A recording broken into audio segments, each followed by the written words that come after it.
Bonjour à tous, QG Qualité, c'est le podcast où les professionnels de la qualité logicielle nous racontent leurs histoires, leurs expériences et leurs parcours. Je m'appelle Romuald Lenormand, je suis votre hôte pour ce nouveau numéro. Si vous êtes expert, débutant ou simplement curieux, l'objectif est de vous partager tous les aspects des métiers de la qualité. Cet épisode vous plaît? Alors abonnez-vous pour ne pas rater les prochains et partagez-le autour de vous pour nous aider à grandir. Problème, c'est que l'être humain est, je crois, notoirement incapable de percevoir le danger ou de le comprendre tant qu'il ne l'a pas vécu lui-même. C'est ça, c'est qu'on va te contacter un peu après un problème. Toujours. Cette acculturation, elle est hautement liée à la réalisation du risque. C'est-à-dire que quand est-ce que nous toutes et tous, on a commencé à porter un casque à vélo, on a toujours eu un moment où on a failli se viander sévèrement et se dire là, j'aurais potentiellement pu me tuer. Est-ce que ça a de la valeur de mesurer quelqu'un au repos ? Bien sûr, il y a plein de pathologies qu'on détecte au repos. Et de la même manière, la grande majorité des anomalies de performance peuvent se détecter, alors pas complètement au repos, parce qu'il faut quand même que le code soit exécuté la plupart du temps, mais avec des petits niveaux de charge. D'accord. Ça fonctionne très bien. Dans ce nouvel épisode de QG Qualité, nous recevons Mathieu Leroux-Huette. Sa spécialité, le test de performance qu'il exerce depuis près de 15 ans. Aujourd'hui freelance, il va nous expliquer pourquoi on s'adresse à lui et surtout, comment il s'y prend pour mener à bien cette course aux millisecondes. Bienvenue dans QG Qualité, Mathieu. Merci Romuald, ravi d'être là. Pour commencer simplement, un peu petite question brise-glace. Quand quelqu'un te demande ce que tu fais dans la vie, comment expliquerais-tu ton métier sans utiliser le mot de performance ? C'est toujours une belle pirouette. Donc moi, je me présente en disant que je suis médecin du sport, mais pour les logiciels. Donc en admettant qu'un logiciel veuille faire, je sais pas, une course qui s'appelle le Black Friday. Oui. Il va voir son médecin, moi en l'occurrence, et il dit « j'aimerais bien avoir un certificat médical ». D'accord. Donc moi je lui dis, comme j'ai pas envie que mon patient meure en faisant la course et qu'il y ait mon nom dessus, je le mets sur un tapis, je lui mets des électrodes un petit peu partout et puis je le fais courir. Et ensuite je regarde ce qui se passe. Et si jamais il y a un problème, je sais un petit peu ce qu'on doit faire. Ok. Voilà.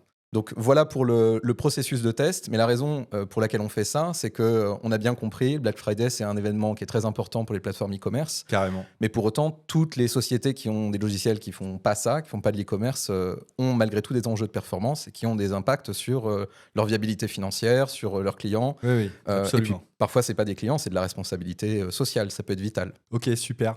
Très bonne analogie, j'adore. Avant d'entrer dans le cœur du sujet, Mathieu, est-ce que tu peux te présenter, nous raconter un peu ton parcours ? Ouais, je vais essayer de faire court parce que je suis un peu bavard.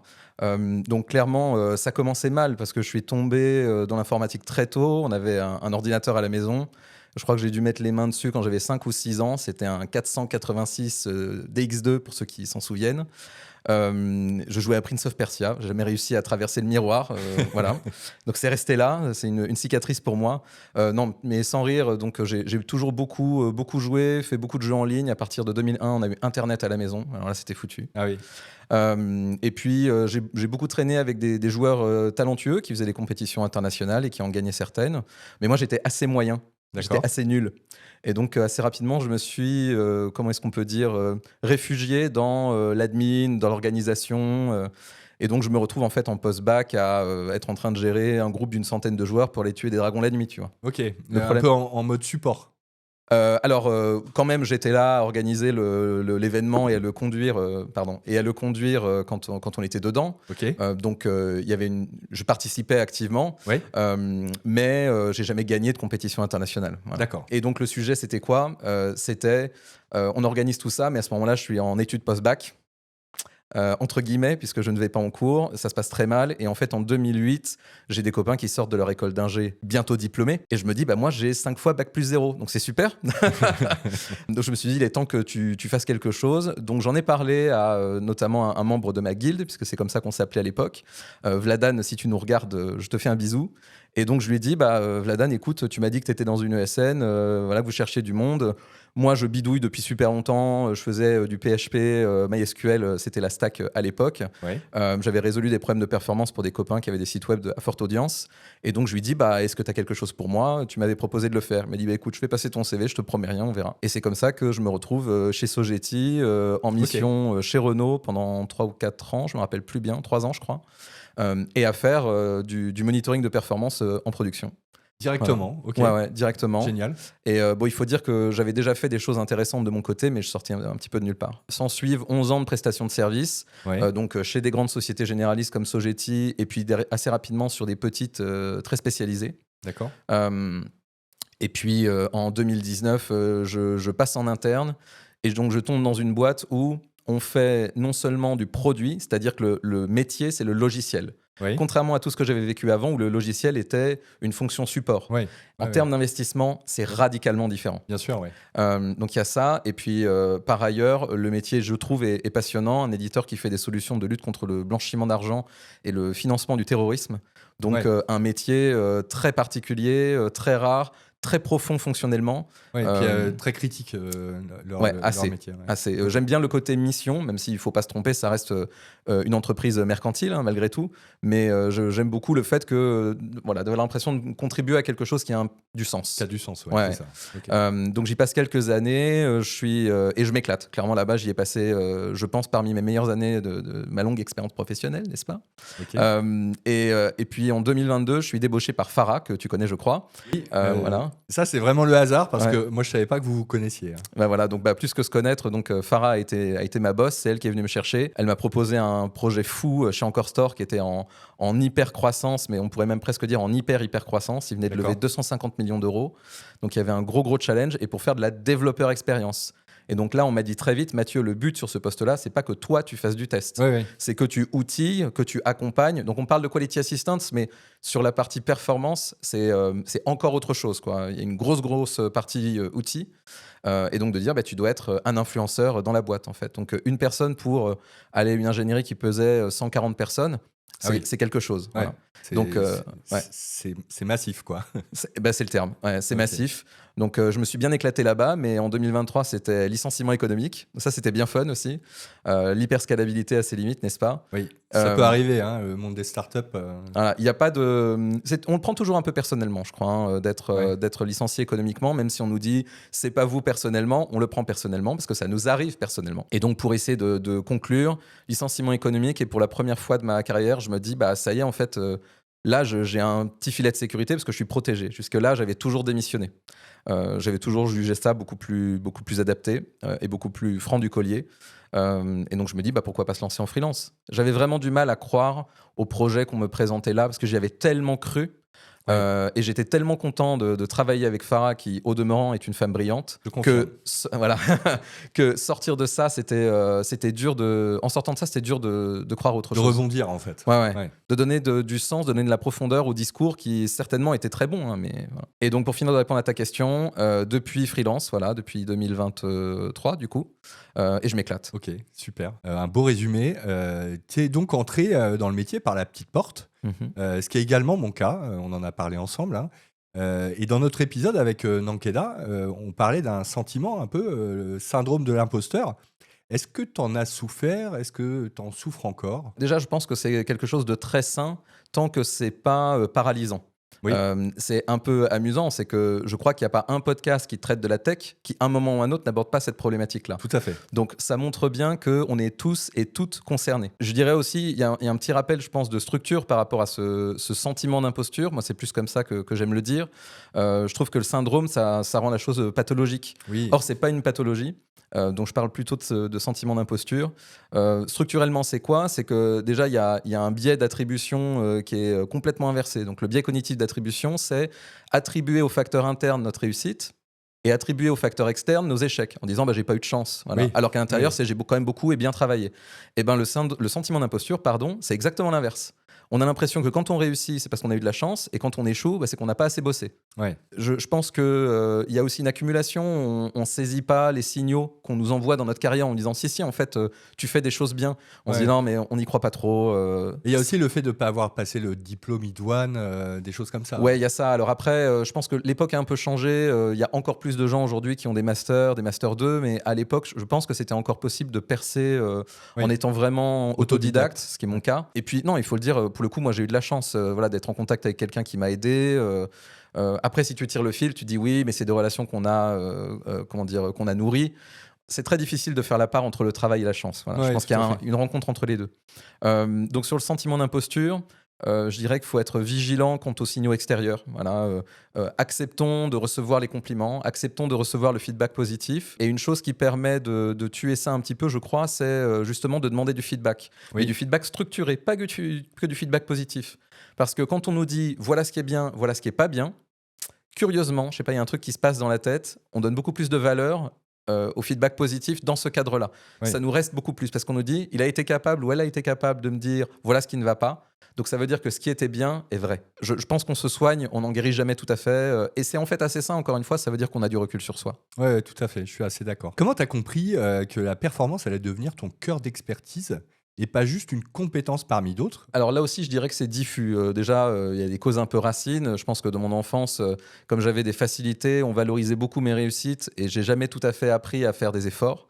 Ce qui s'est retrouvé dans mon parcours académique très défectueux, même dysfonctionnel, on peut le dire. Je dirais aussi que pendant toute cette période-là, j'ai tellement bidouillé, j'ai tellement fait de sites web, j'ai tellement aidé des copains à résoudre des problèmes de performance sur leur propre site, qu'à un moment donné, je me suis dit, tiens, ça paraît bizarre. À la fois, tu adores ça et à la fois, ça a l'air de marcher pour toi. Voilà. Un peu en do it yourself, quoi. Ah, total. Ouais. Ouais. Et sincèrement, je ne sais même pas d'où venait cette arrogance de me dire j'ai des copains qui ont des sites à forte audience, je suis capable de les aider. Ok. Je saurais même pas t'expliquer d'où ça venait. Mais bon, apparemment, j'ai été inspiré à ce moment-là. Et puis, bien sûr, quand on apprend ensuite, on apprend à mesurer le spectre de son incompétence. Hein. Oui, tout à fait. C'est très aristotélicien, ce genre de choses. Bien sûr. Donc, voilà, j'ai essayé, ça a fonctionné. Il faut dire aussi qu'il y avait un biais dès le début. C'est que moi, quand je joue aux jeux vidéo, très curieusement, l'un des premiers trucs que je démarre, c'est Excel. Voilà. Donc, D'accord. je pense que j'ai Tu un monitores tout. Ouais, je pense que j'ai un cerveau problématique sur certains aspects, très D'accord. probablement. Donc il y a ça. Et enfin, pour finir de répondre à ta question, la rencontre avec le marché quand même. C'est-à-dire qu'au moment où je me dis c'est ça que j'aime, un peu par l'opération du Saint-Esprit, je tombe sur une mission qui correspond à ce que j'aime. Oui. Et le marché continue de dire c'est porteur, c'est niché, oui. Mais il y a des besoins et au final, en 17 ans de carrière, 18 ans cette année, j'ai jamais vraiment eu à chercher du boulot. Ah Donc oui, ça c'est m'est toujours génial. tombé dessus. Ouais. Ouais. Ok. Il y a un faisceau d'indices qui tend à montrer que à Ouais. la fois c'est ce qui me fait vibrer, ce que j'aime, ce pourquoi j'ai peut-être un peu du talent. Voilà, encore une fois en faisant attention au niveau arrogance. Et puis il faut prendre en compte les vraies données du terrain, quoi, hein. Ouais, tout Il y a à des fait. signes, donc il faut y croire. Ok, super. Donc, tu as commencé en ESN, comme tu expliquais tout à l'heure, et aujourd'hui, tu as choisi d'être indépendant. Pourquoi le freelancing plutôt qu'un poste salarié? Et qu'est-ce que ce mode de travail t'apporte aujourd'hui? Déjà, j'étais très bien en tant que salarié. C'est un mode de fonctionnement qui m'a toujours bien convenu. Ouais. Après, j'ai toujours un petit peu poussé les murs, j'ai toujours essayé de faire plus, avec parfois des succès et parfois des problèmes, notamment avec mes boss, quoi, qui, selon leur manière de penser, leur manière de vivre mes contributions, considéraient que ça pouvait être un danger parfois. J'ai eu un petit peu des cicatrices là-dessus. J'étais très heureux là-dedans, mais je sais pas, il y a eu une défiance à un moment donné. Je crois que ce licenciement économique aussi, ça m'a un petit peu secoué, ça m'a fait remettre en question des choses. Tu avais très confiance dans ta mission chez eux, c'est ça? Tu étais très attaché à ton job? Ah ouais, ouais, Ouais. j'ai toujours été très investi. Je crois que ce qui est important, c'est pas tant le talent, le travail ou quoi, c'est déjà d'essayer de s'appliquer. C'est ça vraiment qui me drive à fond, d'essayer de faire de mon mieux. Ça veut pas dire que je fais toujours bien, mais par contre, ça veut dire que je progresse. Donc pour revenir à la question du freelancing, donc oui, c'est ce filet de sécurité, peut-être un petit peu aussi, qui m'a donné une petite forme de sécurité. Ouais, une défiance par rapport au monde du travail. Et puis, il faut pas se mentir, 2 aspects que j'ai pas encore abordés. D'abord, c'est considérablement plus rémunérateur, il faut le dire. C'est vrai. Je pense qu'il faut être transparent là-dessus. Et le dernier aspect, et qui pour le coup est plutôt une surprise pour moi, mais vraiment un alignement important, c'est le degré de liberté, tu vois. Rien que là, on se voit, peut-être que vous le savez pas, mais le QG qualité n'est pas à Paris. Voilà. Donc avoir la liberté de pouvoir me déplacer quand je veux, selon les critères qui m'importent, Ouais. c'est quelque chose de fort pour moi. Donc Ouais. la liberté, Ouais. et puis aussi peut-être un peu le moment. Tu avais Ouais. derrière toi une dizaine d'années d'expérience déjà. Ouais. Tu n'avais pas grand-chose à prouver, quoi. Cette phrase, elle est très, très ambitieuse. Non, je pense que j'ai encore énormément de choses à prouver, peut-être à moi-même À aussi. toi-même. Oui, ouais, bien sûr. Mais oui, je crois que, en fait, pour prendre le contre-pied de ta question, c'est Si j'avais dû me dire non, c'est pas le moment, quels auraient été les arguments qui vont dans ce sens-là? Si Oui, le manque de preuves était un critère fort pour pas se lancer, quel genre de preuves il m'aurait fallu et est-ce que c'était vraiment substantiel? ouais, La c'est ça. réponse évidente était non. Ok. Donc à Bon, partir de là, ça voulait dire que oui, c'était ce qu'il fallait faire. feu vert, quoi. Ouais. Super. On arrive un peu sur le cœur du sujet. Selon toi, pourquoi les tests de performance sont trop souvent mal compris ou maltraités dans les projets logiciels? Alors déjà, c'est un spectre, hein, ça c'est clair. Il y a des sociétés, j'en parlais un petit peu tout à l'heure, pour qui le logiciel, c'est surtout une fonction support, Oui. une fonction admin. Et donc, quand ça tombe, bon, on a un peu mal, mais on ne sait jamais vraiment si c'est aussi critique que ça pour le job. Et puis, il y a des sociétés pour qui c'est le produit. Et donc, à partir de là, si le produit est déficient, tout de suite, il est beaucoup moins convaincant pour les clients, il est beaucoup moins convaincant pour les investisseurs. Donc, disons-le, hein, c'est le monde dans lequel on évolue. Les investisseurs sont très à cheval là-dessus et ils ont raison de l'être. Et donc, si je prends un exemple, par exemple, Algolia, qui est une société française, Oui. pour qui la performance, en fait, ça fait partie du produit. C'est un argument de vente majeur pour eux. Et donc, c'est en ça qu'ils ont aussi réussi à pénétrer le marché. Donc il faut se dire la performance c'est quelque chose de crucial. Problème c'est que l'être humain est, je crois, notoirement incapable de percevoir le danger ou de le comprendre tant qu'il ne l'a pas vécu lui-même. C'est ça, c'est que on va te contacter un peu après un problème. Toujours. Cette acculturation, elle est hautement liée à la réalisation du risque. C'est-à-dire que quand est-ce que nous toutes et tous, on a commencé à porter un casque à vélo, on a toujours eu un moment où on a failli se viander sévèrement et se dire là, j'aurais potentiellement pu me tuer. Oui. Donc, on prend un casque et ça va mieux. Pareil en sécurité, il y a beaucoup de sociétés qui prêtent attention à la sécurité, oui, mais bon, pas tout à fait, jusqu'au jour où ils ont leur premier ransomware. Et là, ça Ouais. devient un sujet. Ouais, Voilà. tout à fait. Donc, je pense qu'il y a ça. Après, il faut le dire, il y a des propriétés intrinsèques quand même et qui sont assez proches du milieu de la sécurité. C'est que ça reste un sujet très vaste, aussi très profond, extrêmement technique. Donc, pas forcément facile à aborder. Et aussi, il n'y a aucune formation aujourd'hui qui nous spécialise là-dedans. C'est un Ouais, peu ouais. un accident. Ouais, Donc, ouais, en tout à fait, soit on est mentoré, soit on est tout seul. Mais quoi qu'il en soit, on va à la découverte de quelque chose qui est assez obscur. Donc, je dirais que c'est une combinaison d'enjeux qui ne sont pas forcément toujours présents selon les sociétés qu'on traite, et puis un manque de culture, mais qui va avec le fait qu'on n'a pas été confronté à certains types de problèmes. Ok, génial. As-tu en tête une situation marquante où un problème de performance a été découvert trop tard avec de vraies conséquences? Ouais, alors il y a un cas d'école hein, qui concerne une société qui s'appelle TSB, donc qui en 2013, je crois que c'est une banque, hein, elle faisait partie du groupe Lloyds, qui est un groupe britannique, il me semble, et donc ils quittaient ce groupe en maintenant leur IT chez eux, donc ils avaient une espèce d'abonnement pour la plateforme qui leur coûtait, si je dis pas de bêtises, aux alentours de 100 millions de livres sterling par an, à vérifier, je vérifierai tout à l'heure. Et donc, on leur dit, bah maintenant, vous sortez de ça. OK. Et puis, ils sont rachetés par une banque espagnole un petit peu plus tard et qui se fixe comme objectif de sortir de là pour différentes raisons, soit que je ne connais pas suffisamment bien, soit qui ne sont pas forcément très intéressantes dans le contexte. Donc, je passe. Ça, c'est la situation de départ. Comment ils traitent ce besoin de migration? Alors déjà, il n'y a aucune réelle gouvernance sur ce projet. À ce moment-là, ils mettent en place des objectifs qui ne sont pas tout à fait alignés avec la réalité du terrain. Ils ne missionnent pas une entité indépendante pour évaluer ce qui va se passer. En gros, c'est deux SI qui doivent fusionner. Il y en a un qui va absorber l'autre. Et il n'y a pas vraiment de guideline sur comment on procède, quoi. Ah bah, ils apportent ça de manière très, je crois qu'on peut le dire, amateur. Ouais. Donc, il y a énormément de risques qui, à ce moment-là, n'est pas correctement évalué, vraisemblablement. Et puis surtout, ils se fixent des objectifs. Je crois que pour la migration, ils se sont donné 2 ou 3 ans pour le faire. Mhm. Je crois que c'est 2 ans. Sur ce genre de migration, on est plutôt sur des échelles à 5, 6, 7 ans, parce que c'est vraiment des oui. SI colossaux Ouais. à migrer. Donc, ils se avancent là-dedans avec, comme je disais tout à l'heure, un petit peu d'arrogance, voilà, je pense. Et puis, qu'est-ce qui se passe? En fait, il s'est pratiquement passé le pire. Hein. C'est vraiment très surprenant parce que tout ce qui pouvait mal se passer, s'est mal passé. Donc, n'ayant pas des environnements adaptés, n'utilisant pas les données de production pour pouvoir faire leurs tests et ayant en fait une façon d'aborder le test de manière générale assez inconséquente, assez arrogante, encore une fois, ils vont au-devant d'un gros problème. Le jour où ils font cette migration, donc sur un week-end, je crois qu'ils migrent 5 millions de comptes clients. Aïe, Tout tombe en rideau Ils n'avaient pas de plan de retour en arrière réel. Ah oui, ok. Ça aussi, c'est toujours un petit peu convaincant en termes de gestion de projet. Non, si ça marche pas, je suis incapable de revenir en arrière. Eh ben écoute, on y va. Le fameux rollback. Là. Ouais, donc moi, j'aurais été très confiant avec ce type de stratégie, clairement.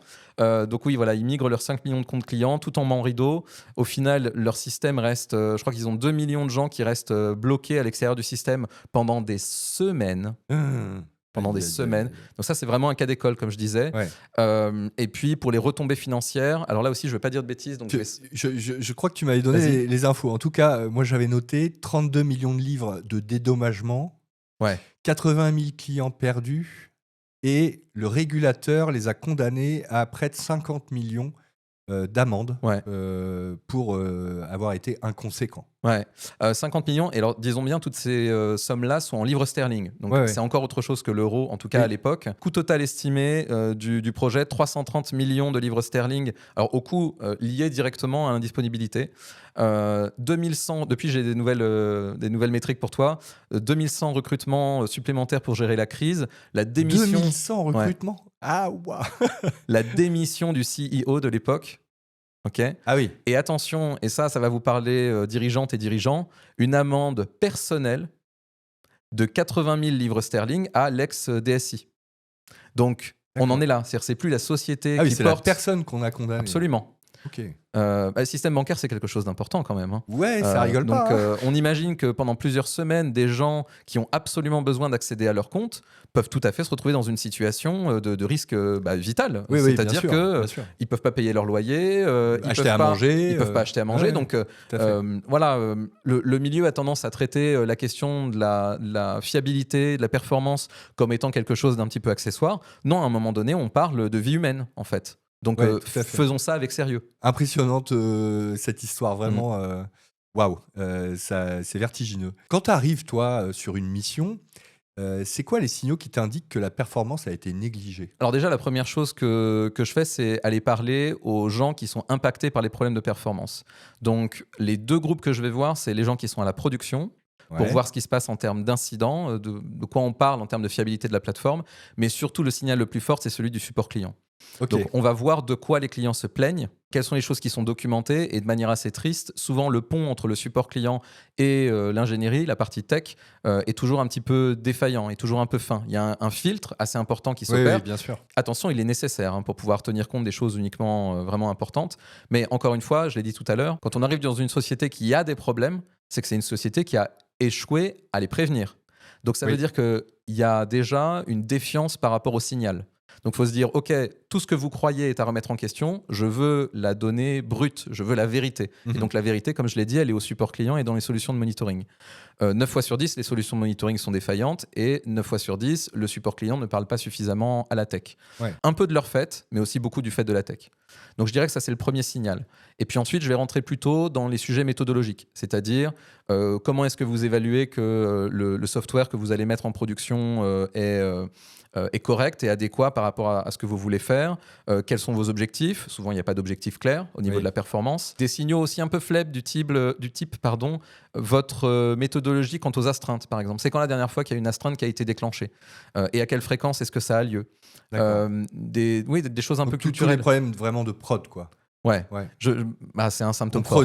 Non, mais on est tout en bout de chaîne, on est d'accord. Mais de manière générale, quand on t'appelle parce qu'il y a des problèmes, on t'appelle pas parce qu'on a compris qu'il y avait besoin de faire le job. On ne t'appelle pas en te disant j'ai besoin d'acheter mon prochain casque. Non. On te dit je suis tombé, j'ai la jambe cassée.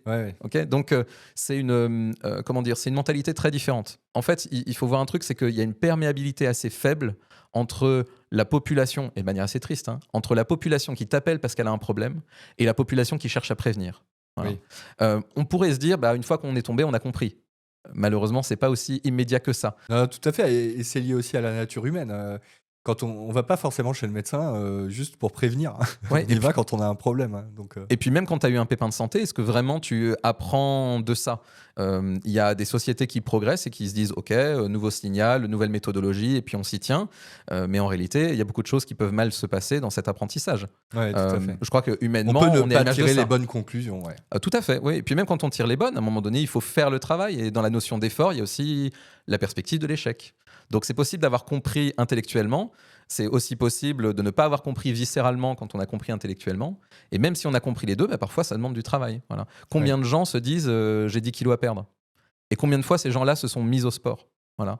Donc je fais partie de ces gens-là. Donc voilà, je pense qu'il ne faut pas prendre les gens de haut, il ne faut pas prendre les sociétés de haut. Non, bien sûr. C'est pas ce que je dis que tu fais, mais il y a un exercice d'humilité, je pense, à adopter. Ouais. Absolument. Ouais. Si tu devais expliquer à un testeur fonctionnel ou à un développeur par où commencer pour s'intéresser à la performance, tu lui dirais quoi? Le problème général avec le test de performance, c'est que, et en particulier quand on vient du test, le seul mot qu'on entend, c'est test. Oui. Donc on se dit, je veux faire du test de performance, la première chose que je vais faire, c'est tester. Absolument. C'est une erreur. En fait, le travail d'observabilité est beaucoup plus clé que le travail de test. Donc, je reprends mon analogie de tout à l'heure. On met le logiciel sur son tapis. D'un côté, on le fait suer. Ça, c'est le volet test. Mais de l'autre, surtout, on lui met des électrodes dessus. Mesure. Absolument. Il faut mesurer.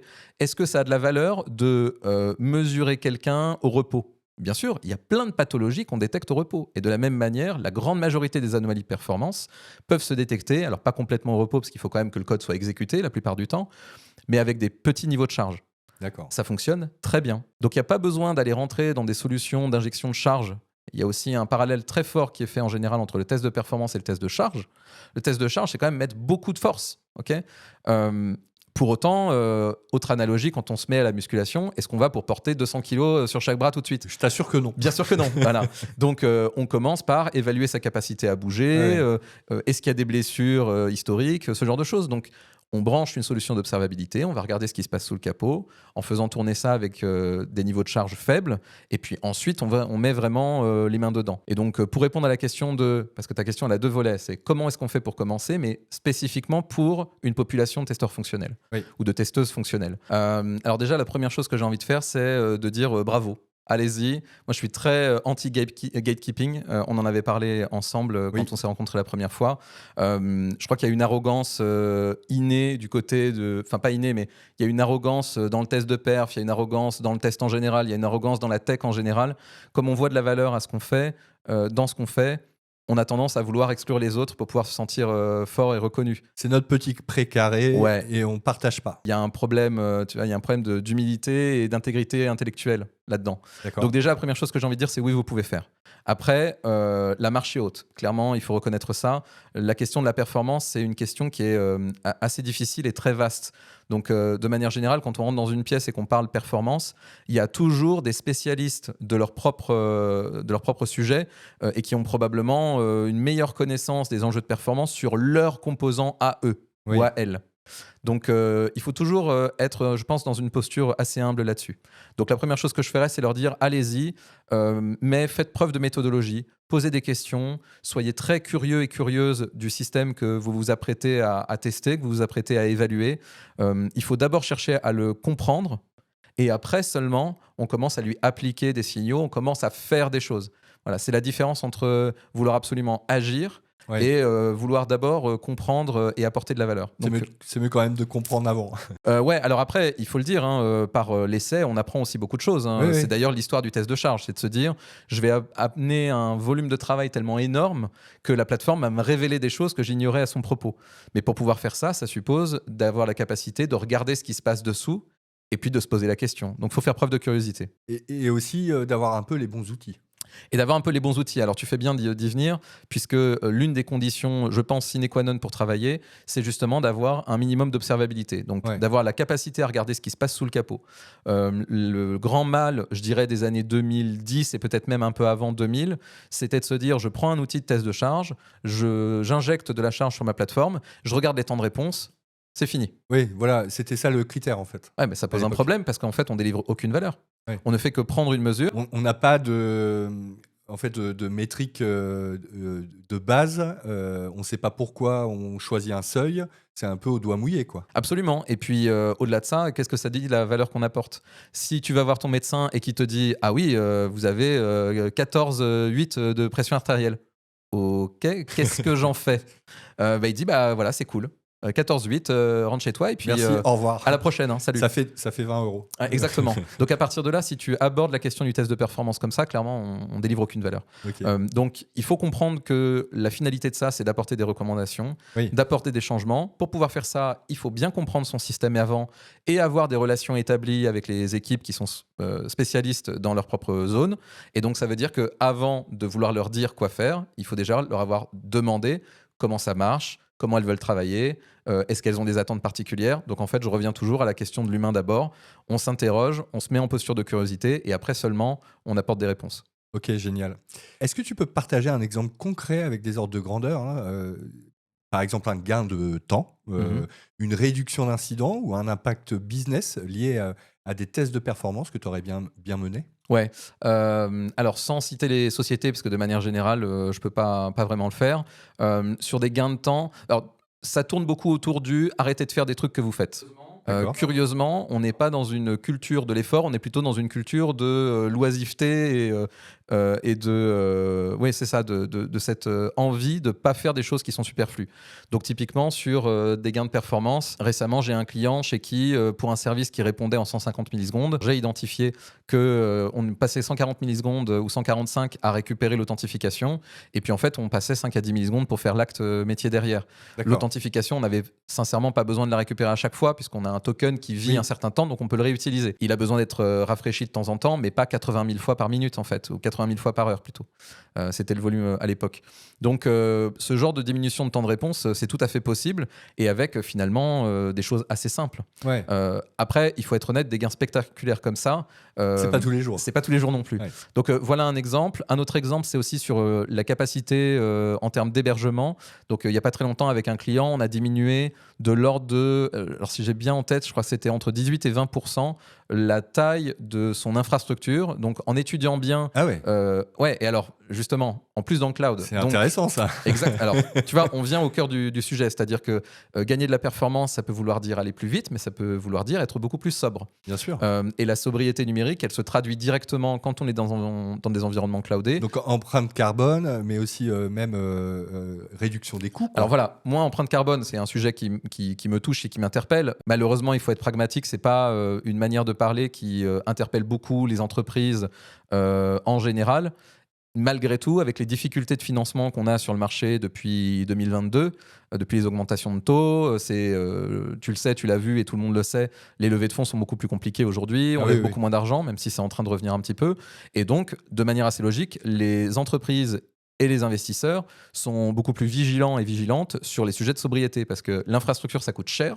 Et donc, si on est capable, en regardant avec, encore une fois, les outils d'observabilité, combien de ressources on demande versus ce dont on a besoin, et est-ce qu'en faisant des petites améliorations du genre la vitesse à laquelle mon applicatif est capable de démarrer, eh ben, j'ai besoin de beaucoup moins de marge de gras pour pouvoir être sûr que ça va bien se passer.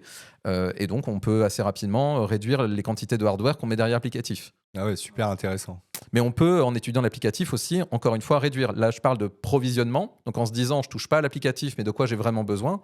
Et quand tu regardes dans le détail, en vérité, les applicatifs peuvent être réduits. Oui. Je donne un exemple très simple. Quand on regarde des vieux jeux vidéo qui rentraient sur des cartouches, de manière générale, l'enjeu là-dessus, c'était d'avoir assez d'espace mémoire. Oui. Les équipes de développement ont mobilisé une créativité ahurissante C'est vrai. pour c'est pouvoir vrai. faire rentrer ce qu'ils avaient besoin de faire rentrer dans un espace mémoire restreint. Bien sûr. Ça veut dire que c'était possible. Alors, il y a un rapport entre le résultat et l'effort, on est d'accord. On n'est plus aussi contraint qu'à l'époque. Mais Aujourd'hui, ça coûte plus rien. Ouais.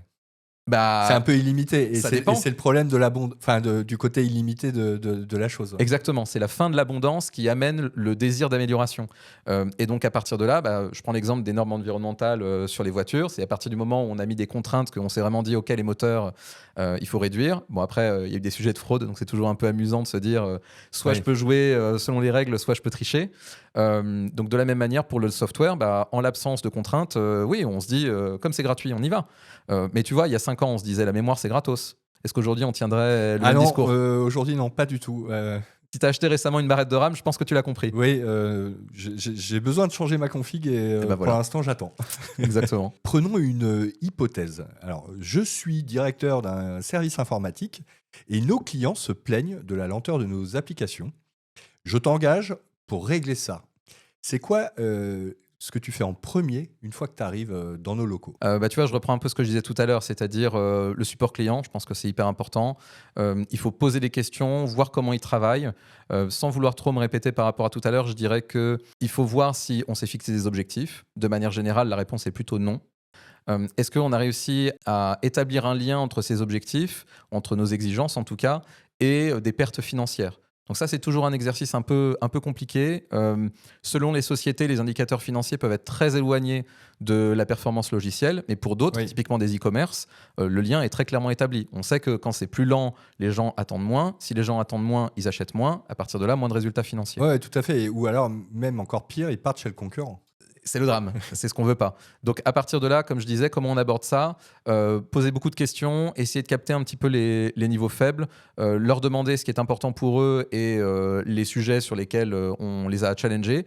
Typiquement, les réductions de coûts au niveau de l'infrastructure font partie des sujets à l'heure actuelle pour les dirigeants. Oui. Je pense que ça reste valide. Après, j'irai parler aux différentes équipes pour savoir ce qu'elles savent et quel est le type de message qui n'a pas forcément été passé ou compris en tout cas dans le passé, et faire le point sur leur contribution oubliée sur ce sujet-là. Ouais. Mais de manière générale, je dirais quand tu vas vraiment au bout du bout, c'est rapidement des sujets de culture. Donc ça veut dire que les équipes tech ont souvent pas été recrutées en évaluant vraiment leur affinité avec la question de la qualité. J'en veux pour preuve que de manière générale, quand on leur parle, quand on fait des entretiens techniques, on les évalue sur leur capacité à architecturer, à faire du système design, à faire de l'algorithmique parfois, et puis un petit peu des tests. On se dit, OK, c'est quoi ta couverture de test sur ton code? C'est bon, hein, ça passe. Mais la question des types de tests, par exemple, est très rarement abordée. Oui. Donc, des questions un peu innocentes comme ça, en leur disant, quels sont les types de tests que vous abordez quand vous posez des questions en entretien? En général, on a des regards médusés en se disant, oui, on parle de la qualité, on parle du test, mais alors quel type de test je serais incapable de te dire? Ouais. Et donc ça, c'est, je trouve, un symptôme assez fort du fait qu'il n'y a pas les fondamentaux. Donc voilà, la question, c'est de savoir quelle est la taille de l'iceberg, la part immergée de l'iceberg. Et ce fameux incident qui a été à la base la raison de mon appel, à chaque fois, il s'est passé quand même quelque chose, bien souvent. Là, Ouais. comme dans notre hypothèse, c'est les clients qui se plaignent. Est-ce que tu vas aller voir les tickets concrètement? Qu'est-ce qui Ouais. se passe? Ouais, c'est primordial. Ouais. En fait, faut aller à la source. Encore une fois, les équipes tech, je pense, ont un désir profond de faire du bon boulot. Oui, Et je confirme. au demeurant, ça s'étend, je pense, aux humains en général. À partir de là, ça veut dire que si le travail que moi j'estime important autour de la performance n'a pas été fait, c'est que l'équipe a compris les signaux qui lui ont été envoyés.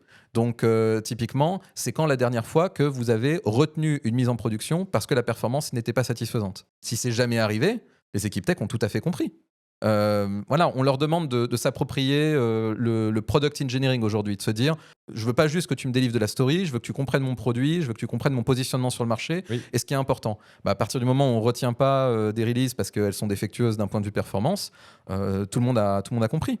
Donc ça remonte jusqu'au plus haut niveau. Est-ce que vous, en tant que dirigeant et en tant que dirigeante, vous estimez que la performance est quelque chose de précieux, d'important, sur lequel il faut investir? Si la réponse n'est pas franchement oui, il y a vraisemblablement un problème. Ouais. Et si je suis là pour leur poser la question et qu'ils me répondent oui, on a un plus gros problème encore. Parce que Ouais. ça veut dire qu'ils ne sont pas honnêtes, soit avec moi, soit pire, avec eux-mêmes. Ok. En fait, il faut questionner. Il faut arrêter de croire que la solution, elle vient dans le fait de mettre les mains dedans. Parce que quoi qu'il arrive, mon impact, moi, va disparaître au moment où je vais quitter C'est ça, oui. quitter les murs. Si la question qui se pose, c'est qu'est-ce que moi je fais concrètement, je pense que je ne suis pas bien positionné. Donc il y a toujours aussi cette composante un peu acculturation, entraîner les équipes Ouais. vers cette logique de perf. Ouais, mais c'est hyper long. Et clairement, je crois qu'il n'y a rien de plus compliqué que la culture. C'est tellement profond, c'est tellement partout, c'est tellement diffus. On résiste au changement. Hein. Ah ouais, mais il y a 1000 raisons de résister au changement. En vrai, on est des mécaniques très bien huilées. Si on est encore là aujourd'hui, c'est qu'on a réussi à s'adapter sur certaines choses, mais que aussi on a négligé certains signaux. Voilà, les équipes tech comprennent qu'il faut qu'elles négligent certains signaux. On leur demande de le faire au quotidien. Qu'est-ce qui est le plus important? Dans cette question-là, il y a forcément l'idée de quel est le signal que tu vas négliger. Donc, il faut juste une chose qui est simple ne veut pas dire qu'elle est facile. Donc, notion simple, il faut arriver à réintroduire la notion de performance dans des choses qui sont cruciales pour l'entreprise. Ça ne veut pas dire que c'est facile. Ok, génial. En préparant cet épisode, tu parlais de te livrer parfois à un véritable travail d'enquêteur. Ça m'intéresse beaucoup que tu m'expliques pourquoi tu faisais cette analogie. Je pense que, encore une fois, c'est une notion qui est un peu présente dans chacun des aspects du boulot. D'abord, je crois qu'il faut le dire, le test en général, c'est un exercice de rigueur intellectuelle. Je ne dis pas que le développement n'est pas un exercice de rigueur intellectuelle, mais d'une nature différente. On est dans cette posture délibérée de recherche de la contrariété. Fondamentalement, c'est ça. D'ailleurs, ça transpire un peu parfois dans nos relations avec les équipes de développement. Donc, il faut arriver à tempérer le fait qu'on essaye de challenger ce qu'ils produisent, mais que eux, humainement, pour autant, voilà, on est d'accord, il y a cette perméabilité entre la qualité de ce que je produis et la qualité de l'être humain que je suis. On fait tous un peu ce raccourci. Donc, il faut bien se rendre compte d'un truc, et je crois qu'on l'a toutes et tous vécu en tant que professionnels de la qualité, c'est que quand on fait un retour, on va dire négatif, à quelqu'un qui a contribué à produire quelque chose, il faut toujours prendre un petit peu des gants en disant on est ensemble, en fait. Je suis là pour t'aider, on est là pour s'aider mutuellement. Donc le travail d'enquête, comme je disais, il est fondamentalement contrariant, donc il faut faire attention aux impacts, et donc ça veut dire aussi il doit être rigoureux. Je suis assez, incisif là-dessus, parce que je trouve que quand on a souvent une idée, en fait, on a envie d'avoir raison. Il y a un problème au niveau perf, je me dis, je pense, je sens, mon instinct me dit que ça vient de là. La question n'est pas de savoir comment je vais le prouver. La question est de savoir, est-ce que je suis capable de prouver que j'ai tort? Est-ce que je suis capable de prouver que c'est faux? Donc, je mets en place un test qui prouve que j'ai tort. Et si jamais le test échoue, alors j'ai gagné. Voilà. Tout à fait. Donc, il y a un exercice là-dessus de posture cognitive, je trouve, qui peut être assez épuisant, mais qui est primordial. Donc, enquête là-dessus. Et sans faire trop long, un deuxième aspect, c'est le côté fouillis des signaux. C'est-à-dire que, alors peut-être que c'est mon inculture autour du fonctionnel qui parle, donc je dis ça avec des pincettes, donne-moi tort si c'est nécessaire. Tu vas voir, le côté fonctionnel, je trouve que une fois qu'on a établi ce qu'on attendait, l'opération même du test est finalement assez simple. Tout le travail est en amont, quelque part. Alors on est d'accord, il y a de la complexité en termes de réalisation, mais le grand sourire qu'il y a dans la définition des exigences, c'est vraiment est-ce que j'ai compris le métier, est-ce que j'ai compris ce qui était important pour les utilisateurs. En arrivant dans la perf, il y a tout ce travail-là, mais au moment où tu testes ta plateforme, il y a une quantité astronomique de signaux. Ma consommation de CPU, de mémoire, de disque, de réseau. C'est ça, tu me disais la dernière fois quand on a préparé cet épisode, que même au niveau hardware, il y a parfois des choses que tu vas pouvoir relever, quoi. Ah, c'est infini. C'est infini. Donc là, tu vois, j'ai donné... T'as une multitude de sources. C'est pour ça, comment tu fais pour... c'est pour ça que ça devient un sujet un peu d'instinct, tu vois. C'est-à-dire que... Alors attention, il y a un peu de méthodologie quand même, mais de se dire, OK, je vois que mes temps de réponse augmentent au moment où ma charge augmente. Bon, OK, donc vraisemblablement, c'est qu'il n'y a pas assez de ressources, ou alors le temps d'attente commence à s'accumuler. Donc mon réflexe, c'est de me dire déjà, est-ce qu'il y a assez de ressources? Est-ce qu'au niveau processeur, je suis au taquet?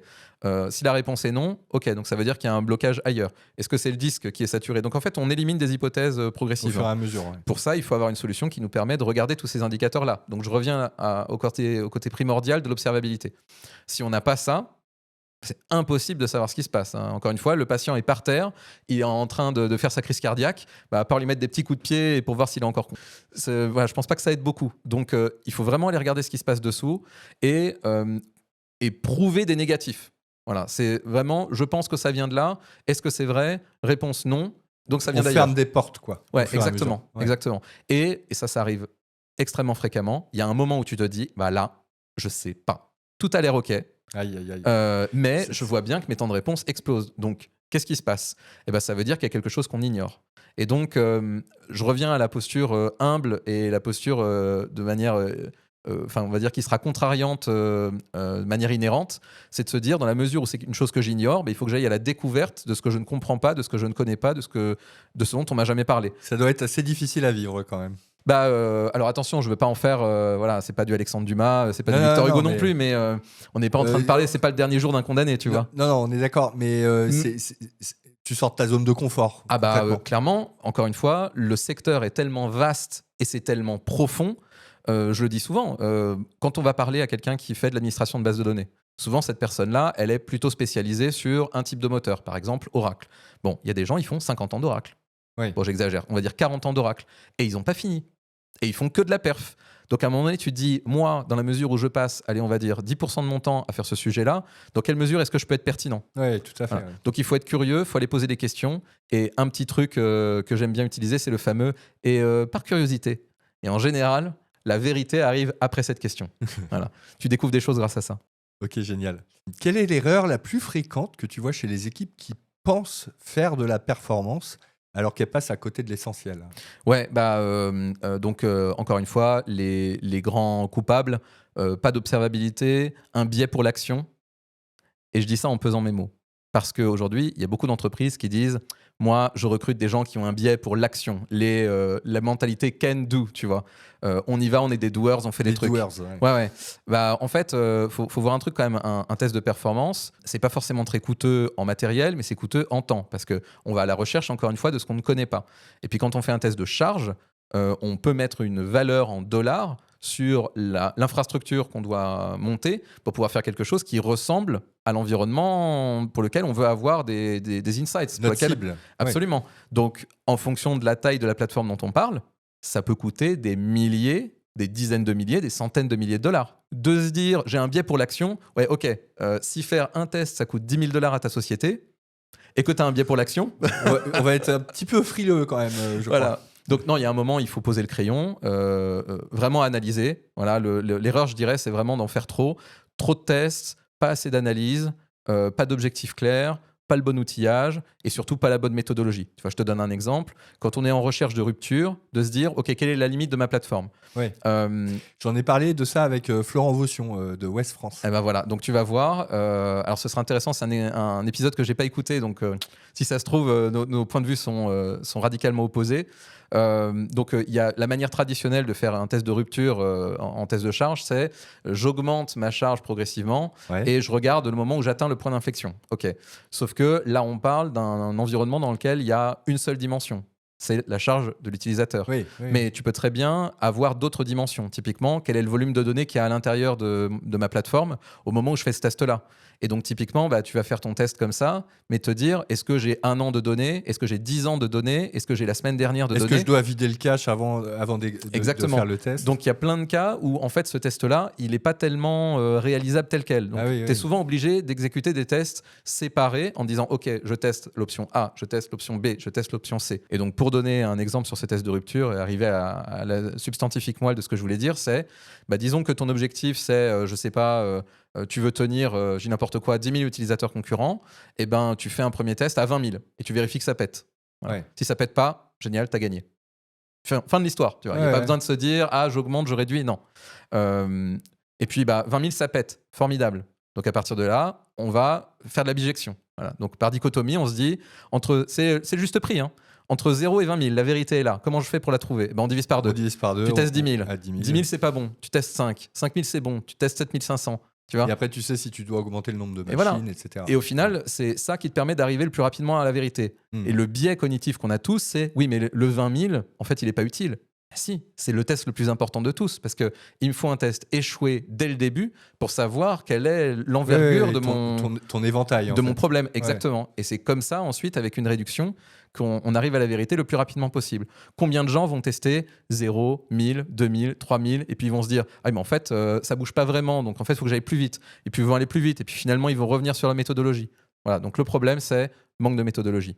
Mais c'est très difficile de trouver des informations comme celle-là sur le marché. Parce que comme j'ai dit tout à l'heure, il n'y a pas de formation spécialisée pour la performance. Donc, soit tu as la chance de tomber sur quelqu'un qui peut agir en mentor. Ou de regarder notre épisode. Ou de regarder le QG des qualités. Voilà. Soit tu trouves un mentor ou une mentor, soit tu te formes seul. Et là, on peut perdre beaucoup de temps. Ouais, j'imagine. Mais en tout cas, là, tu nous donnes plein d'exemples concrets. Donc, je trouve ça génial. En parlant de méthodologie, tu as parlé également d'outils. As-tu une boîte à outils particulière, les indispensables selon toi quand on veut s'attaquer à ce sujet complexe ? Je crois que le mot que j'aurais le plus dit dans ce podcast, c'est observabilité. Clairement. Et après seulement performance. Tu vois, je pense que ça reflète quelque chose. Ok, donc la boîte à outils. J'ai besoin de savoir comment mon patient se porte. Donc, j'ai besoin, et alors je vais répondre en termes techniques parce que les analogies, ça va 2 minutes. Donc, sur la stack d'observabilité, on a besoin de quoi ? On a besoin d'un système qui est capable de nous faire ce qu'on appelle d'afficher les traces distribuées. Donc, concrètement, c'est quoi ? J'ai une requête qui prend ce temps-là de mon point de vue client Mais à l'intérieur du système, en fait, je passe que ce temps-là, parce qu'il y a un peu de temps réseau. Ça va être un Datadog, Par exemple, Datadog, Dynatrace, New Relic, Elastic APM, il y en a plein. De manière générale, ils font tous ça, mais vraiment, c'est game changer. Ouais. Sans vouloir faire mon vieux briscard, dans les années 2000, ce type d'information-là, c'était pas donné dans un, comme on dit, single pane of glass. Donc, c'était pas dans une seule interface. Ouais. Il fallait récupérer l'information, elle était essaimée un peu partout, et il fallait arriver à une vue... Agréger tout ça. Agréger. Ça, c'est assez compliqué à donner. Donc maintenant, on l'a. Fantastique, merci la modernité là-dessus. Donc, tu vois ton temps de requête comme ça, tu réduis un petit peu, ça c'est le temps que tu passes dans le système, et puis après tu te dis, bah oui, mais quand je regarde, je sais pas, mon appel à la base de données, je sais que je mitraille, en fait, je sais pas, 1000 requêtes les unes derrière les autres. Et donc tu vois ça et tu te dis, soudainement, tu comprends comment ton système fonctionne. Tu comprends quels sont les composants au travers desquels tu passes, donc tu comprends ton architecture. Oui. Tu comprends de quelle manière chacun des composants communique avec le suivant. Génial. Ouais, tout à fait. Et avec de bons outils là-dessus, tu es même capable de rentrer dans le détail. Tu peux aller cliquer très concrètement sur le petit rectangle de cette requête-là que j'ai passée en base de données.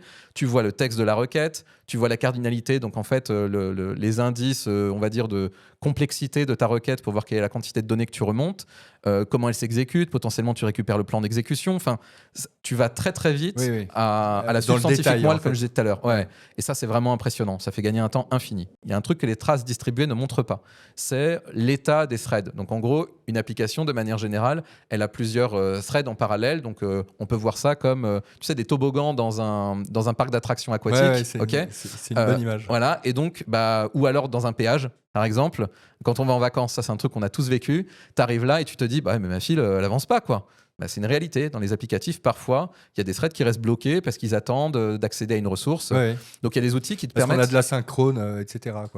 Ouais. Et puis même, tu vois, je reviens à l'analogie du péage. C'est, tu te connectes à une base de données. La base de données, elle a un pool de connexion. Donc, elle dit, moi, je fais passer 20 personnes, pas plus. Ouais. Bon, s'il y a 2000 bagnoles qui attendent de passer à ton péage... Il y a une file d'attente, quoi. Exactement. Donc, mais que font mes threads? Donc, toi, tu vois tes temps de réponse qui augmentent. Tu vois ton processeur qui est à 0%. Tu dis, mais qu'est-ce qui se passe? C'est parce qu'on attend d'avoir la possibilité d'accéder à la connexion. Donc, en fait, tu vois l'état de ton thread, tu sais si il est en train de bosser, s'il est oisif ou s'il attend. Donc ça, c'est génial. D'autres outils du type des visualisations, beaucoup.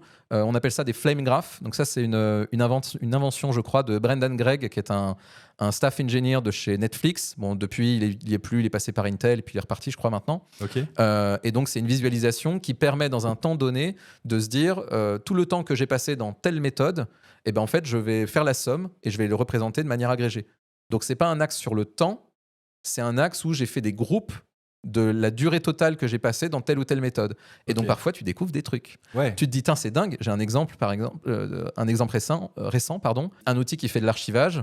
On s'est rendu compte que on croyait qu'il passait 80% de son temps à tirer de la donnée de la base de données. Et en fait, grâce à un flame graph, on s'est rendu compte que non, il passait, je crois, un bon 40% du temps à allouer la mémoire requise pour instancier un objet qui permettait d'écrire le fichier sur le disque. Tu demandais à n'importe quel ingénieur qui avait contribué à cet applicatif, il te dirait l'immense majorité du temps est passé dans la base de données. Pas du tout. Pas du tout. Donc pour finir de répondre à ta question, alors je commence par résumer. Donc traces distribuées, profiler, hyper important. Flame graph, c'est toujours un peu sympa. Le dernier point, et ça tombe très bien, c'est le moins cher, donc le plus accessible de tout. Arrêtez de faire des graphes avec des lignes. Faites des graphes avec des nuages de points. Okay. Vous allez halluciner. En fait, l'œil humain est incroyable là-dessus. C'est très facile pour nous, instinctivement, on arrive à identifier très facilement les populations. Donc, tu mets un nuage de points, tu es capable de dire « Ah tiens, c'est marrant, là j'ai un premier groupe en bas, et puis, par exemple sur les temps de réponse, et là j'ai un groupe en haut, je comprends pas pourquoi c'est séparé. » Tu as un groupe qui a du cache et l'autre qui en a pas. Si tu fais une ligne qui fait de la moyenne, tu annules complètement, tu effaces complètement ce degré de précision. Donc, regardez des nuages de points, vous allez comprendre des trucs par rapport à votre applicatif. Ok, voilà. Génial. C'est ma boîte à outils. Merci pour tout ça. Tu l'as un tout petit peu abordé tout à l'heure et quand on a préparé cet épisode, on en a également discuté. Comment vois-tu évoluer les tests de performance dans les prochaines années? Les choses qui changent et les choses qui restent les mêmes. Les choses qui restent les mêmes, c'est-à-dire un renforcement du shift left et du shift right. Donc, pour rappel, le shift left, c'est d'essayer d'attraper les anomalies, Voilà. d'essayer d'attraper les défauts le plus tôt possible dans le processus. Donc on met en place tout un tas de stratégies pour faire ça. Je pense que ça va s'intensifier, il n'y a pas de secret. L'industrie a compris que c'était là qu'était la vérité, Oui. donc on va par là. Le shift right, c'est quelque chose que le reste des équipes qualité connaît en général un petit peu moins. Pour la performance, c'est souvent très prégnant pour nous parce qu'il y a cette idée de ok, j'ai évalué le software dans un environnement qui ressemble à la production, mais à la fin quand même je suis toujours un peu sceptique et je veux voir ce qui se passe en prod.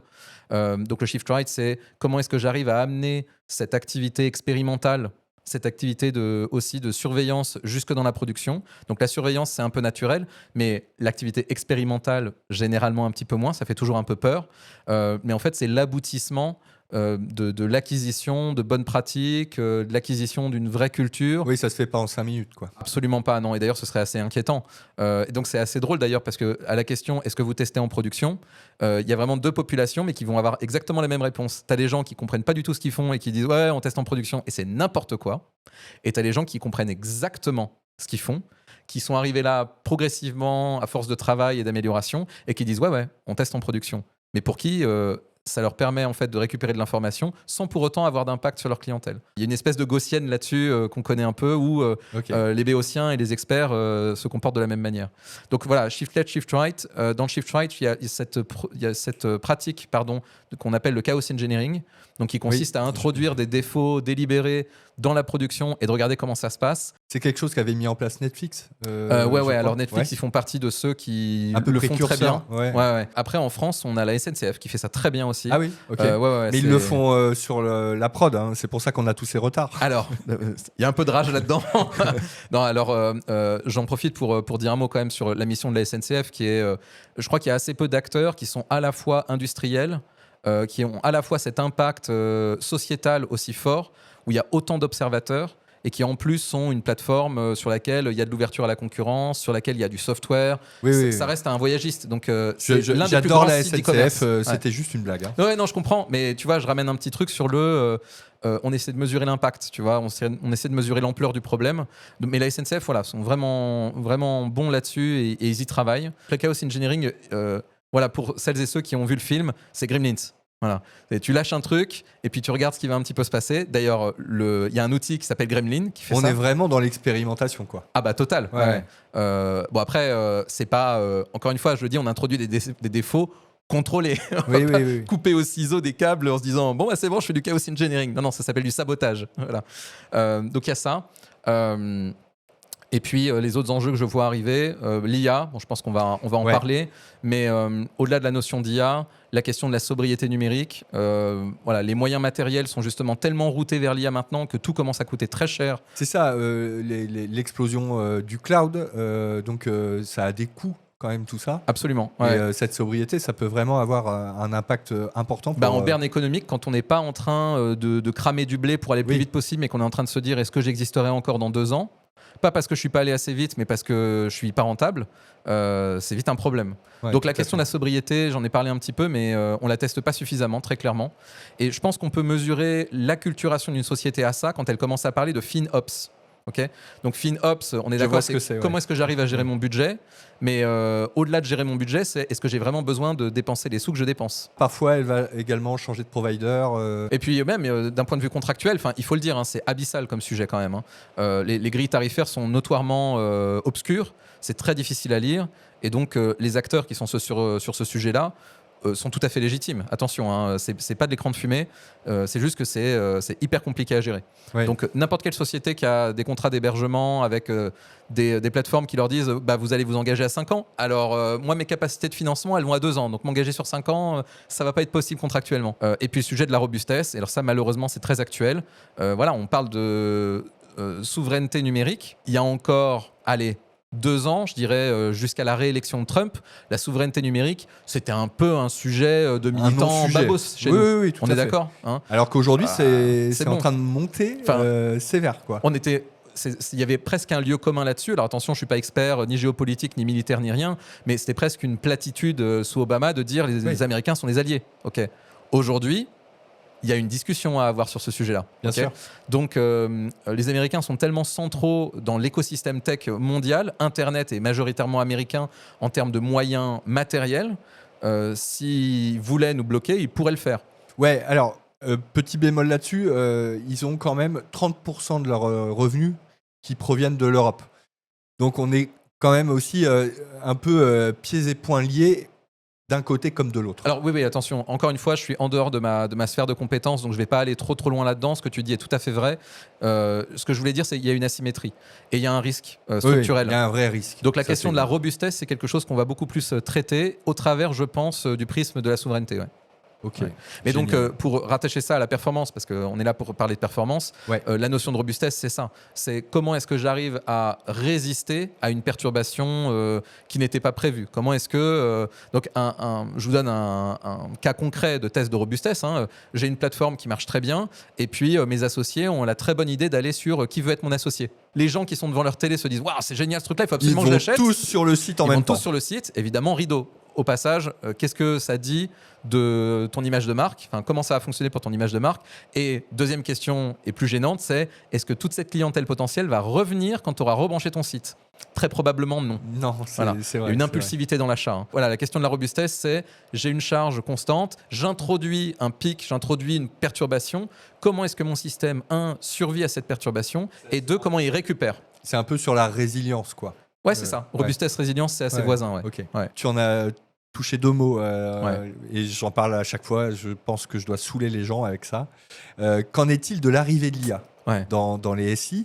Est-ce que ça change quelque chose pour toi dans ton métier ? Pour rebondir sur ce que tu disais au début, je pense que c'est impossible à éviter maintenant. Oui. Même quand ça nous saoule, même quand ça nous gonfle, on a besoin de parler de pourquoi ça nous gonfle. Et là, c'est un truc à tiroir, je pense. Il y a différentes raisons. Donc, l'arrivée de l'IA dans le SI. Moi, je vois ça sous 2 axes. Il y a la question de l'IA comme faisant partie du produit et il y a la question de l'IA comme accélérateur de l'ingénierie. Pour moi, c'est une articulation différente. L'IA comme faisant partie de l'applicatif, je pense que ça va considérablement, et je le vois dès aujourd'hui, ça va considérablement compliquer la lecture des résultats. Puisque, sans vouloir remettre des couches sur ce que tout le monde dit depuis longtemps, l'IA aujourd'hui, en tout cas, attention, l'IA, il y a les IA, quoi, mais l'IA générative, telle qu'elle est faite aujourd'hui, elle est assez probabiliste, et donc ça veut dire qu'on n'est plus dans un système déterministe. Donc, il y a beaucoup de syllabes là-dedans, c'est plus un système déterministe, c'est-à-dire, si je fais toujours la même action, j'obtiens pas toujours le même résultat. Ça, c'est problématique pour la méthode scientifique appliquée à la performance. On a un protocole de test avec une hypothèse, une expérience, il y a un protocole expérimental qu'on doit respecter. On s'attend toujours au même résultat quand on fait la même chose, normalement, au en passage, théorie. c'est au cœur du problème pour plein d'autres sujets. Moi, typiquement, il y a 1 an, je me suis arraché les cheveux sur un problème de reproductibilité de mes résultats et j'ai découvert que c'était lié à la température du processeur qui franchissait les 45 degrés. Il faut s'accrocher quand même pour trouver ce genre de truc. Au passage, merci Claude de m'avoir dépanné parce que c'est lui qui m'a dit en fait, tu franchis les 45 degrés. Je dis, mais je vois vraiment pas en quoi c'est important. Cherche. Voilà. Donc c'est l'IA qui t'a dépanné. C'est l'IA qui m'a dépanné. Là, en l'occurrence, c'était pas un applicatif qui avait de l'IA à l'intérieur. Mais ce que je veux dire par là, c'est notre protocole expérimental, il est intrinsèquement normalement déterministe, mais parfois il l'est plus. Et l'IA, faisant partie de l'applicatif, va rendre les résultats encore moins déterministes. J'aurais beau appliquer exactement la même charge 2 fois de suite, j'aurais pas forcément les mêmes résultats. Et ça, c'est un problème pour notre protocole expérimental. Donc ça, c'est le premier volet de ma réponse. Et le deuxième volet, c'est comme accélérateur. Alors là, je sors un peu mon côté militant. Moi, je vois pas mal de sociétés qui, de manière assez logique, disent « Ouais, mais moi, il faut que je sorte des features rapidement parce que sinon, la concurrence va le faire à ma place et donc je vais perdre des parts de marché et donc je vais crever. » Donc, go sur l'IA, on développe plus vite. Mais qu'est-ce qu'on développe ? Est-ce que c'est quali ? C'est un peu ça l'enjeu, quoi. Sans vouloir faire mon oracle, moi, je suis assez inquiet, Romuald. Ce que je vois, c'est qu'il y a des sociétés qui ont compris un peu comment il fallait le faire, c'est-à-dire en responsabilité, donc en supervisant énormément ce qui est fait, en mettant en place des systèmes qui permettent de bien tirer l'IA dans la bonne direction. Ce que je vois aussi, c'est des sociétés qui ne se posent pas la question de l'impact vital de ce qu'ils font. Et ils se disent, moi, la question vitale que je traite, c'est la vie de mon entreprise. Ce que je comprends, c'est leur responsabilité, c'est leur mandat. Mais derrière, selon les applicatifs dont on parle, encore une fois, je le répète, il y a des vies humaines. Et donc, je trouve qu'il y a déjà aujourd'hui, de manière très mesurable, cette espèce de rupture avec la conséquence de ce qu'on fait. avec le fait que la tech est tellement au cœur de ce qu'on fait aujourd'hui, aussi bien en santé qu'en transport qu'en militaire. Et heureusement, les militaires sont très rigoureux là-dessus. Mais que se passe-t-il le jour où ils ne le sont plus ? Donc moi, ça m'inquiète un peu. Et pour répondre du coup à la question dans quel sens ça va, je sens que cette perte de responsabilité va vraisemblablement que s'aggraver. Donc là-dessus, je suis assez inquiet, je t'avoue. Et qu'en est-il du code qui est produit également J'ai quand même vu passer des trucs sur LinkedIn, dans des newsletters où il y a des gens qui s'étonnent quand même de ce que peut produire l'IA. C'est pas parfois très, très bonne pratique au niveau conception. Donc, on va avoir énormément de code pour faire ce qu'un ingénieur aurait développé en beaucoup moins. Ouais. Ben, ça peut avoir des conséquences même en termes de performance, non ? Ouais, alors tu vois, dans ce que tu dis, je pense qu'il y a beaucoup de choses à approfondir. Je suis d'accord avec toi. J'en reviens à la question du C1 Spectre.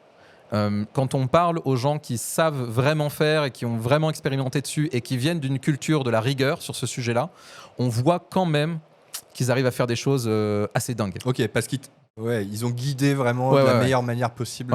Ils ont adopté une approche scientifique, expérimentale, d'amélioration continue sur leur méthode en fait, de production de code. Et donc, ils interagissent avec leurs agents d'une manière très particulière. D'accord. Voilà. Et avec, encore une fois, un système. Vraiment. Donc ça, c'est la partie, on va dire, qui m'inquiète un petit peu moins du spectre. Il y a l'autre spectre où on est dans CloudBot, tu vois, OpenClaw, là, le truc qui a défrayé la chronique. Ouais, j'ai écouté un épisode de podcast sur le sujet. Ça avait l'air d'être un peu du grand n'importe quoi, cette histoire. Ouais, bah, globalement, c'est ça. Je suis d'accord avec le résumé. Je pense qu'il est tout à fait adapté. Donc, c'est du grand n'importe quoi. Alors, et là, on parle... Pour résumer, pour les auditeurs, CloudBot, c'est quelque chose qui est sorti, qui a pris une ampleur de dingue en très très peu de temps, quelques jours. Hein. C'était un outil qui permettait de faire tout ce qu'il veut sur votre machine. Consultez votre WhatsApp, votre boîte mail, allez dans votre disque dur. En gros, l'agent pouvait aller dans votre ordinateur, récupérer n'importe quelle info que ce soit et en faire un peu ce qu'il voulait. Ça a eu des conséquences dramatiques au niveau financier. On a fraudé pour 16 millions de dollars en faisant miroiter des gains en crypto-monnaie. En fait, c'était vraiment un outil qui avait l'air très très prometteur et la chute a été très brutale, quoi. Allez vous documenter dessus, c'est vraiment intéressant pour ceux qui s'intéressent à l'IA. Ouais, mais je pense que c'est un cas d'école autour de la culture, autour de la sécurité. Oui. Des clés d'API quand même qui ont été divulguées. Hein. Ah, mais bon, enfin, je veux dire, c'est écrit dessus, quoi. La promesse est géniale, mais la promesse est tellement géniale quand tu prends conscience de la quantité de systèmes que tu vas brancher là-dedans pour en faire un assistant virtuel total pour ta vie entière. Tu te dis, ouais, mais bon, assez logiquement, il y a quand même tu donnes un peu les clés de ta maison, quoi. Débrouille-toi. Absolument. Et donc, je veux dire, je fais un parallèle avec la vie de tous les jours. Enfin, je veux dire, on a quelqu'un qui vient faire les travaux chez nous. Est-ce qu'on se dit, c'est bon, j'ai pas besoin d'être là, mais ça nous interpelle pas une seconde de nous dire, j'ai jamais besoin d'être là, cet entrepreneur, je le connais pas du tout, je lui donne mes clés, je me barre une semaine. Qui ferait ça ?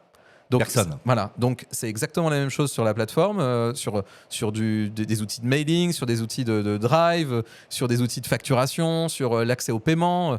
Je trouve ça inquiétant d'un point de vue culture. Mais bon, encore une fois, tu vois, pour revenir sur notre posture, nous, spécialistes, à l'échelle de la société, on reste des spécialistes, même si moi, je ne suis pas un spécialiste IA. On a un rôle je pense, d'éducateur et d'éducatrice à avoir sur ce sujet-là. Donc, pour revenir à la question, je pense qu'il y a beaucoup de spectres. Non, le code n'est pas forcément de qualité à proprement parler, mais aujourd'hui, en dehors de certains cas très particuliers, qui développe, qui développe en C# et va voir le code machine qui est généré et va aller voir ce qui est produit par le compilateur. Ouais. Tu vois ? Ok, faut pas avoir une posture en haut de notre tour d'ivoire en nous disant non mais ce truc-là, moi avec mes critères, ça n'a aucune valeur. Tu vois ? Je pense pas qu'il faut l'aborder comme ça. Non, par contre, je pense qu'il faut faire très... Je dis pas que c'est ce que tu fais, mais je dis faut avoir une posture honnête sur quelle est notre manière d'évaluer la qualité de ce truc-là et vraiment se poser la question, pas juste en nombre de lignes de code parce que ça n'a pas de sens, et être très vigilant, prendre du recul en se disant ok, quels sont les impacts à la fois dans ma société et à la fois pour la société au sens large. Si tu devais recommander à nos auditeurs un premier pas concret pour découvrir ton domaine d'expertise, ce serait lequel ? Le public pour le podcast aujourd'hui, c'est surtout des gens qui travaillent dans la qualité, des personnes qui font de la qualité, qui font du test. Donc je vous dirais dans un premier temps, si vous faites du fonctionnel par exemple, regardez déjà les temps d'exécution de vos requêtes. De manière générale, les outils que vous employez vous permettent de remonter ça. Et prêtez attention. Voilà. Un Postman, par exemple. Ouais. Faut commencer à se sensibiliser à ça. Et puis une fois qu'on a fait ça, on se dit, mon Postman, est-ce que je pourrais pas passer exactement la même requête sur un autre environnement, juste pour voir ce que ça donne, et qui aurait des volumétries complètement différentes. En toute logique, ça sera différent. Et de se dire, tiens, c'est intéressant. Quelles sont les variables qui justifient que le temps soit aussi différent ? Et à partir de là, on va voir les gens qui ont les clés du camion pour la partie observabilité, de leur dire, tiens, j'ai envoyé ces 2 requêtes-là, est-ce que tu peux me montrer comment ça se manifeste ? Tu vois, je parlais de traces distribuées tout à l'heure. Comment ça se manifeste dans le système ? Et est-ce que tu peux me montrer la même requête en environnement de production et au moment où on a eu notre Black Friday, tu vois ? Et là, on découvre des choses. On se dit, waouh, là où ça prend du temps dans l'environnement de test, c'est pas du tout la même chose dans un environnement de production en plein Black Friday. Donc, je pense qu'il y a ça, il y a cette idée d'aller chercher et laisser un peu tomber cette idée de vouloir faire du test de charge. C'est très intéressant de rentrer dans les outils, mais je pense que la valeur, elle n'est pas là. En fait, ce qui manque dans le marché, c'est de la méthodologie, c'est de la compréhension des enjeux de ça. Et donc, une fois que vous êtes acculturé aux enjeux, la technique, elle va venir toute seule. Le désir d'aller faire de l'injection de charge, ça sera réglé tranquillement. Et puis, c'est qu'une partie de ton métier en plus. C'est qu'une partie du métier. Donc, du coup, je reviens un petit peu à mon gospel de base qui est mon métier, ça reste l'humain. Puisque on interagit beaucoup plus finalement avec des êtres humains qu'avec des machines. En tout cas, là, on délivre de la valeur. Il y a beaucoup plus d'êtres humains. J'espère, mais c'est un peu un drame pour nous tous. Je pense que notre désir de surtout parler aux machines, il parle de ça. Peut-être un inconfort très profondément ancré dans l'humain. Et puis, on progresse là-dessus à mesure qu'on progresse dans la vie. Mais ça parle quand même un petit peu d'un malaise là-dessus. Donc, on a tous un peu de mal avec ça, tous et toutes. Donc, remettons l'humain au milieu. À cette époque-là, encore une fois, je ne veux pas faire des envolées lyriques, mais je trouve que c'est un vrai enjeu. Je suis sincère quand je dis ça. Allons voir des spécialistes, posons-leur des questions, soyons curieux et curieuses, puis avoir une posture sceptique. C'est pas ou une posture contrariant, ça veut pas dire qu'on voit pas de valeur dans la chose qui est évaluée. Ça veut juste dire qu'on veut la preuve concrète et tangible que ce qu'on croit est vrai. Voilà. Et encore une fois, à notre époque, je pense que c'est clé. Génial. Merci beaucoup pour cet échange, Mathieu. Avant de conclure, est-ce qu'il y aurait un message, une ressource, un conseil que tu aimerais transmettre à celles et ceux qui nous écoutent ? Rencontrez des homologues, entourez-vous bien, ça va vous faire du bien, surtout au niveau du sentiment d'imposture dont on parlait au début du podcast. Restez curieux et curieuses. Et puis, en toute humilité, c'est un peu ce que je disais avant. On est là pour apprendre, on est là pour progresser, et ça se fait pas en étant certain qu'on n'a rien à apprendre. Génial. Ce sera le mot de la fin. Merci Mathieu. Avec plaisir, Romuald. Merci. Cet épisode de QG Qualité touche à sa fin. Un grand merci à celles et ceux qui sont restés jusqu'au bout. Partagez le podcast autour de vous s'il vous a plu et courez nous mettre 5 étoiles. Retrouvez les actus de SSID Testing Agency sur notre site internet ssid.fr. Cet épisode est disponible sur YouTube et toutes les plateformes de podcast. Les informations se trouvent en description. À très vite pour un nouvel épisode.